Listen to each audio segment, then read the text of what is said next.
1er juin. Aujourd'hui, je suis partie en ville avec maman. On est allé dans un magasin de jouets. Maman m'a acheté un nounours. C'était trop bien. Après, je suis allée jouer dans ma chambre. J'ai vu un garçon bizarre quand je regardais à ma fenêtre. Il était devant la forêt qui est derrière ma maison. Il avait de grands yeux tout noirs et des cheveux longs et noirs. Je l'ai dit à maman, mais elle ne m'a pas cru. Elle a dit qu'à mon âge, c'était normal d'avoir des amis imaginaires. Pourtant, il n'est pas imaginaire. Je l'ai vu. 10 juin. J'ai entendu des bruits bizarres cette nuit. J'ai eu très peur. J'ai été voir maman, mais elle a dit que c'était normal. Pourtant, les bruits sont différents des bruits que j'entends d'habitude. Papa a été voir s'il se passait quelque chose, mais il m'a dit qu'il n'y avait rien d'étrange. Mais il a mis beaucoup de temps à revenir. C'était bizarre. 15 juin. J'ai revu ce garçon. Je jouais dehors et j'ai vu ce garçon sortir de la forêt.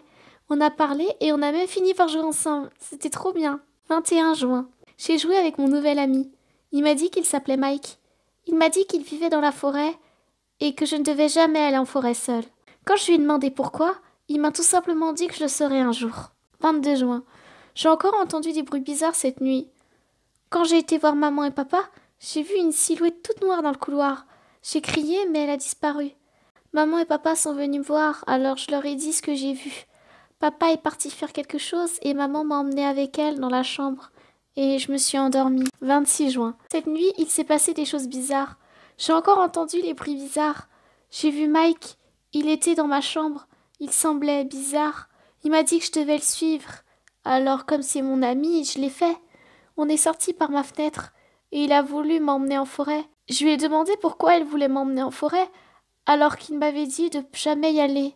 Mais il m'a dit que j'étais pas seule, vu que j'étais avec lui. Alors je l'ai suivi.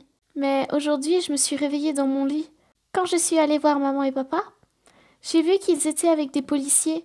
Un policier m'a posé des questions sur Mike.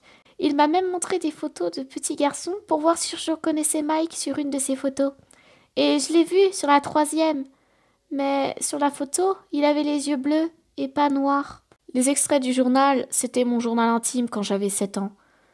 À vrai dire, je ne me souvenais pas de ces événements jusqu'à ce que je tombe par hasard sur ce journal. J'ai alors demandé à mes parents ce qui s'était passé. Et ils m'ont expliqué que la première fois que j'ai entendu ces bruits, mon père est allé regarder s'il se passait quelque chose.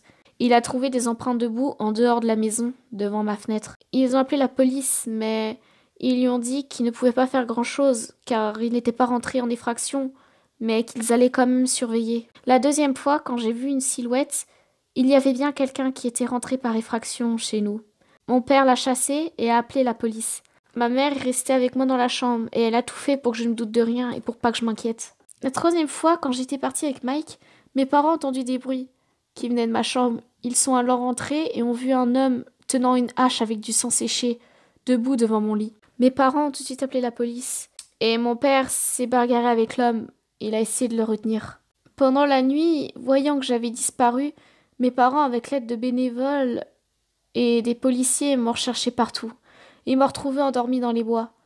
Pour ce qui est de mon ami Mike, c'était une des victimes de l'homme qui voulait me tuer. Beaucoup d'entre vous diront sûrement que j'ai inventé cette histoire, que Mike n'a jamais existé, et que j'ai simplement eu de la chance d'échapper à cet homme.